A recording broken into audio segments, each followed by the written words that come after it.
You check someone's reaction before you laughed. You didn't decide to do that. It just happened. And it has been happening your entire life, every single day, dozens of times. And you never once questioned it. Should have. That reflex is not a habit. It is not a personality trait. It is a 10,000-year-old survival instruction running inside your brain right now, quietly, automatically, without your permission. And once you see it, you cannot unsee it. Here is what is actually happening inside you. For most of human history, you lived in a group of 20 to 50 people, not a city, not a town, a band, a tight cluster of people you hunted with, slept near, and depended on completely. If that group rejected you, you died. Not metaphorically, literally. The wilderness did not care about your feelings. Exile was execution. So your brain built a system, a social radar, running constantly, scanning faces, measuring reactions, calculating your position, asking one question on a loop. Am I still safe here? That system never got switched off. Robin Dunbar at Oxford spent years measuring something strange: the relationship between brain size and social group size across primates. The bigger the neocortex, the bigger the group the animal could manage. When he ran the calculation on humans, he got 150. That is the maximum number of meaningful relationships your brain can actually track. Beyond that, the system starts dropping people. Faces blur, names fade. The brain simply cannot load more. 150 is your hard limit. It was set before agriculture existed. But inside that 150, there is a tighter number. About 5 people you would call if everything collapsed. About 15 you genuinely trust. The rest are background.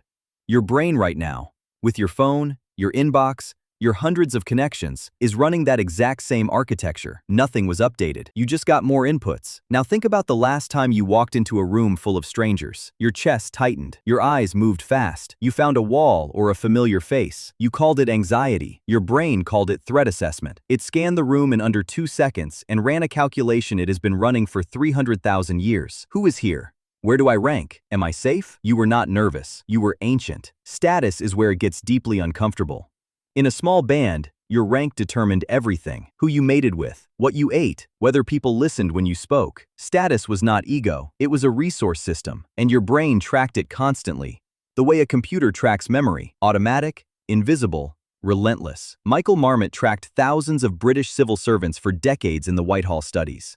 He found something the medical world was not ready for. Your position in a social hierarchy predicted your health more accurately than your diet, your income, or your access to healthcare. People at the bottom got sicker, died younger, not because they lacked food or medicine, because chronic low status is biologically destructive. It raises cortisol, it inflames tissue, it wears the body down from the inside. The ancient ranking system is still running. It is just doing it inside office buildings now. And rejection? Rejection is not emotional weakness. Naomi Eisenberger at UCLA put people in a brain scanner and had them play a simple online ball tossing game. Then she had the other players stop throwing to them. Just that. A trivial exclusion in a meaningless game. The brain lit up in the exact same regions that activate during physical pain.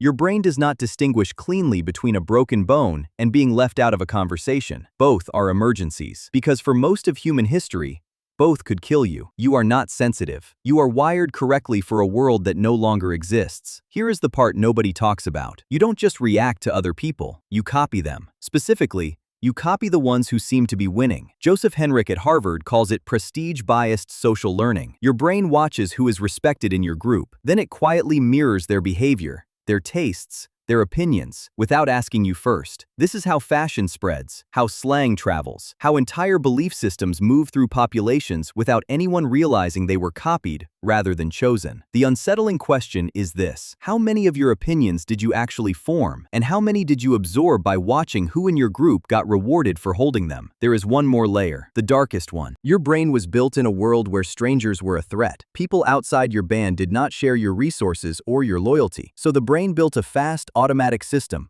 Us versus them. It activates within milliseconds of seeing an unfamiliar face. It subtly shifts your empathy, your trust, your perception, based entirely on whether someone registers as inside or outside the invisible circle your brain drew without telling you. You don't have to be a hateful person for this to run. It runs in everyone. The only variable is whether you notice it. Here is the full picture. Every day you wake up and move through a modern world. screens, cities, schedules, strangers. But the brain doing the navigating was designed for a firelit circle of 50 people. It is still scanning for threats in every room, still tracking your rank in every interaction, still copying the high-status people around you, still treating rejection like a wound, still drawing a hard line between your tribe and everyone else. You didn't choose any of that. It was already running when you arrived. You checked someone's reaction before you laughed today. A tiny, automatic, barely visible movement, 10,000 years old, executed perfectly, in a world it was never built for. The algorithm doesn't care that the fire is gone. It just keeps running.